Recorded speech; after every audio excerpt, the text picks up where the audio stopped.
Hello and welcome to this segment of Auto Banter, and today we will be talking about the Mercedes-Maybach GLS600 versus the Rolls-Royce Cullinan, and which one is preferable. The Which one fight has would you already broken like? out! We've got the usual crew on today, Doug, Damon, and Cody, and yeah, so let's see how this conversation goes, if we can keep it as a conversation, or if it does indeed turn into a full-on fight. Well, I don't think it'll turn into a full-on fight, but I think it'll definitely prove to be an interesting debate. We'll go that way. Yes, let's just leave it at that. It'll be an interesting conversation. Well, Yeah. first of all, Cody was bringing up the blue interior, and I get with it being for people who don't know, let's start off this way. We are discussing a video from the YouTube channel Throttle House, where they're comparing these two SUVs. So go over there, check it out. You'll know what we're talking about. Anyway, the Cullinan is a completely, I think it would be fair to say, murdered out black. I mean, everything's black.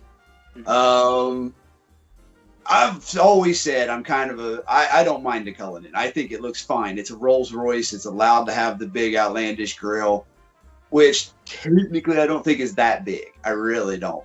But to Cody's point, that blue interior, okay, it is nice to have a breakup from all the black that is happening there. But that's a lot of blue. I mean, that's a lot of blue.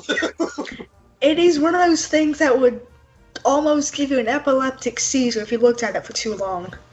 Now the Maybach, I liked how they had, like, it was black with some pinstriping, and then the accent lighting changed it up a little bit. I kind of like that. Is it still too much black in something like that Cullinan where it's completely murdered out? Yeah, that's a lot of black. That is. That probably still would be, but Yeah. I tell you that GLS though, you talk about an outlandish grill.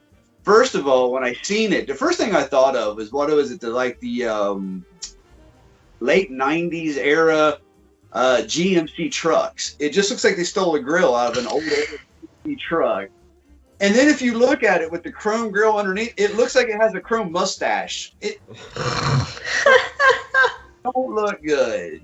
Give me the Cullinan. Give me the Cullinan. Okay, but if I can just speak for a moment on the subject of the grills, yeah, the Mercedes-Maybach grill is a bit big, and it does look like it's you know that emoji where it's the big smiley face with all the teeth. It's like Yeah. it does like a bit like that emoji, but I think it's still it doesn't detract from the whole aesthetic of the vehicle, whereas I think the huge grill on that Cullinan, it looks like it saw a ghost. It was like, and then you can't focus on anything else but the grill. See, at least for me, I can't appreciate the rest of the vehicle because that grill is just so huge. huge, and it takes up so much of your attention. But the It's thing like of it the is, Pac-Man okay, though, when they shocked.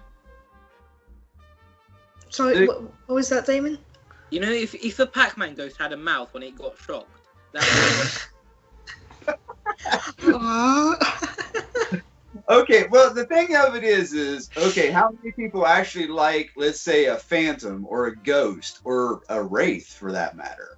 I like all of those cars. I think they're all good cars. Okay, but that grill actually looks bigger on those cars than it does on the Cullinan. I agree with you completely there.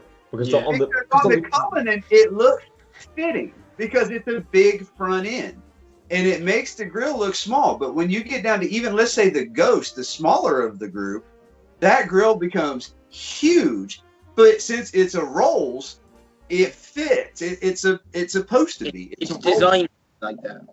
Yeah. But on the Cullinan, the grill actually looks smaller because the front end is so much bigger. What we end up having is the BMW X7 syndrome. It's a big grill, but it's a big SUV, so it's more proportional to the size. The X7 in the 7 Series just look like baddies car, cartoon baddies cars with those grills. Yeah. But with the anglerfish front grill thing. Yeah. Oh god. See, now, Like that. I think I agree with Doug a little bit, and it's primarily because I don't think the Cullinan grill is that big. Mostly because it's really not that wide. You look at the Maybach grill; it spans almost to the headlights. It's wide. I think the Cullinan grill is definitely well, it might be a little bit taller than the Maybach grill, but the Maybach grill is far wider. That's an ocean slapped onto the front of a car. Now, I don't necessarily mind it. In fact, I'm looking at it right now. I think it looks okay. It's kind of to me it feels like early Mercedes's idea of a big grill. Like it's kind of that chintzy looking. It's just a lot of chrome, and when I say chrome, it's got a lot going on. Whereas I think the Rolls-Royce grill is a lot more discreet. It's just it's a normal Rolls grill placed onto an SUV. As discreet as a grill that size can be. Well, yeah, but it's also completely blacked out, so it kind of just looks like you have eyes and then some holes in its face. Yeah. And the one on the Maybach looks like they took a section of like chrome fencing and just put it on the front. Yeah, exactly. It does. And that's what I say. I think the grill on the Cullinan actually works because it's a big SUV. It's the same size as what's on the cars, but it's on a bigger front end. So therefore it does subdue it down more. And I think it works. And let's face it, Rolls has had the same grill since 1920s and something. I mean, it hasn't changed. And they have lived on that trademark grill for so long that how much more angry would people be if they changed it and said, you know what, we're going to do something completely different. It'd be like Bugatti taking out their grill and saying, nah, we can't do the horseshoe no more. That's true. You know what I've also just noticed looking at the Ghost compared to the Cullinan? The Cullinan, the big rig look where you have the top of the grill and then the fenders drop down? The Cullinan has a pseudo version of that where the top of the grill creates this character line where the hood is raised. The Ghost doesn't have that. The hood and the top of the grill are kind of the same. That might give the illusion of the grill looking bigger because it just sticks out a little bit taller. Yeah. But the accent lines, kind of help it actually because I think it looks better.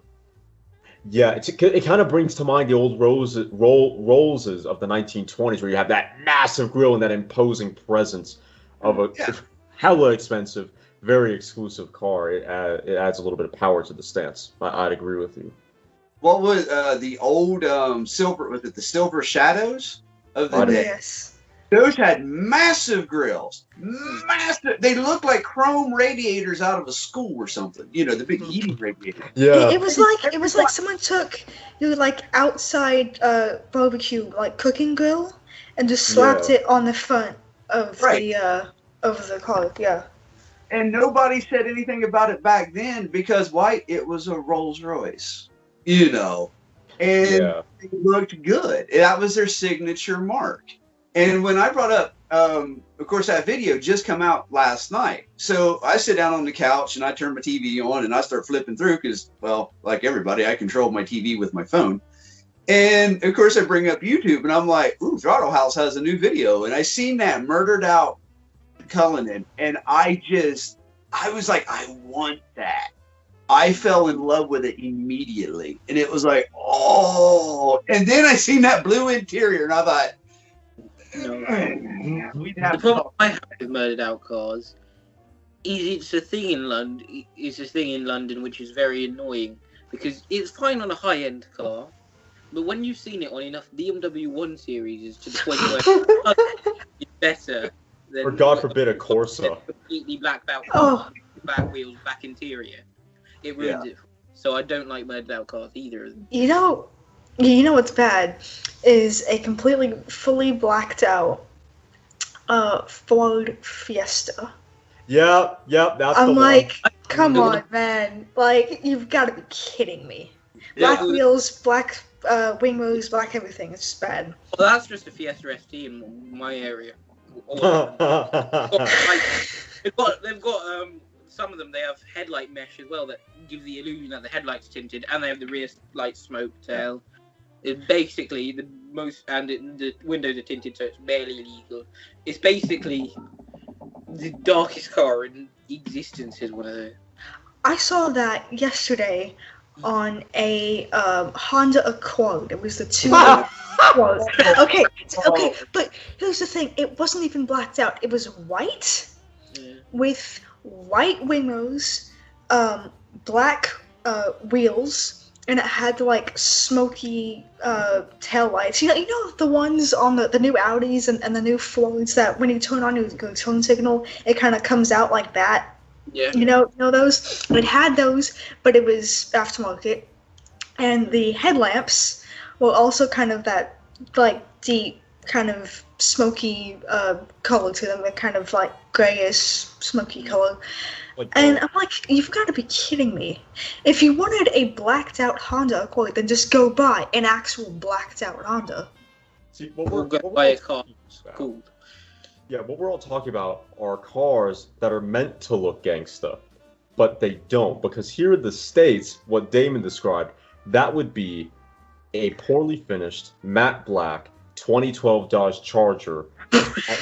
Is a V6, but has the RT V8 spoiler and has the RT wheels, but it's also completely busted. Also, that's what we're talking about. It's an SXT that's made to look like a Hellcat. Older than that, but yeah. Oh, did I show you guys the Rover Metro Audi TT? Oh God. That sounds like a lovely combination. Did I send it to you? Oh, I'm not sure. Speaking of that, I have one hell of a homologation that I've got to show you guys. It's on my phone, so I can't put it in the chat, but it is a Audi Bugatti. Oh, you know what? That looks really good, though. It does. It does, actually, doesn't it? It is the Bugatti showing with the grill of an Audi A7. See, now if they could make a small go-kart version of that, I'd be all for it, because that would be perfect with that square stance. Perfect. Yeah. Elon Musk's new kid? Come on. You'd have fun in that. Oh, yeah. Oh, no. Oh, God. You know the Daihatsu Copen? That's what that looks like in front. Yes! That's it's like a Daihatsu Copen, except it's a hardtop instead of a convertible. Yeah. Oh. You know, okay, if it was actually painted, it wouldn't be that off. Like, it's poor, but the proportions are kind of there. I mean, it is based on a Rover. For a Rover Metro chassis. Yeah, that's not terrible. But, you know, it's like, so we have Daihatsu Copen in the front, and then in the rear we have Audi TT / Peugeot RCZ. Yeah. The TT was never that expensive. That's what I was gonna just say. Yeah, the TT's not that expensive. Just go buy one used.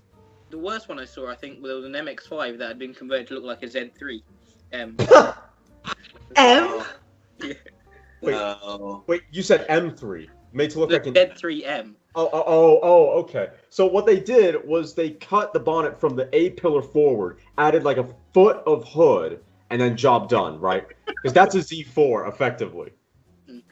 Z3. My question is Z3 Z3. Much as an MX-5. So why didn't you just buy a Z3 and put M badges on it? Like every other. I mean, that's what any other Yaba would do. Yeah. That's bad. That is bad, though. Yeah. Honestly, I don't understand this complete infatuation with, like, terrible, hideous, like, noticeably and obviously bad modifications. Like, why? Tacky you know the spoilers that you don't drill holes in, the ones you just put a stick on. Oh yeah, the AutoZone ones. Yeah. Yeah, those don't like those either. Also, smoked taillights on any standard car. Honda Accord that I saw last night. Yeah. I mean, honestly, I was just driving home from work and I pulled up next to it at a stoplight. I'm like, come on, you've got to be kidding me. Yeah. Like, thinking of modifications. The picture of the Mulsanne you got, you just posted what today, Leela? Yeah, I think that was yesterday, but yeah, it was soon. Okay, I gotta say, there's some of these high-end cars, and there again, I've seen some of them on YouTube. You spend, north of $200,000 on a car. Why do they put the most basic, generic-looking rims on them? I mean, some of these rims are the most pathetic-looking things you'd expect to find on like a Subaru. Thank you. And yet, No, the thing is, you see Volkswagen style people, like people with Golfs and Golf R's, put Steelies on them and slam them. Thank you. Like, I don't understand that. Like, sometimes that actually looks good, but why? For people who don't know what I'm talking about, this is the Mulsanne that Doug is talking about. Oh. And yeah, I've got to say, those wheels, pretty basic. It looks like it came off of a Ford Fusion / Mondeo. Standard wheels of the Mulsanne, so why do companies offer such boring wheels? Yeah. You're paying that much money, and those wheels look like they come off a Ford Explorer. I mean, please. I'm going to spend $250,000. Can I have something that looks good? You take all this time to make the interior just perfect, all these creature comforts, you make the exterior absolutely perfect, and then you get to the wheels, and it's that'll do. And it's fine. Yeah, that's good enough. Expensive car you buy with Steelies on it. Anything as soon as you put Steelies on it. Yeah, exactly. Because I don't think, except for maybe a few of the really low-end cars, I don't think any car comes with Steelies anymore. So that basically comes down to aftermarket by now. I think now it's aluminum. Yeah. But I mean, I bet, okay, the most expensive car you can still get with let's say, Steelies, probably a Mitsubishi Mirage. A well-equipped, which is not saying much, Mitsubishi Mirage. I bet you that would be the best one. Maybe a Polo. Or no, they don't make the Lupo anymore. Dang it. Yeah, the Lupo's been gone. Ages. I think it was replaced by a two-door Polo. Ah, okay.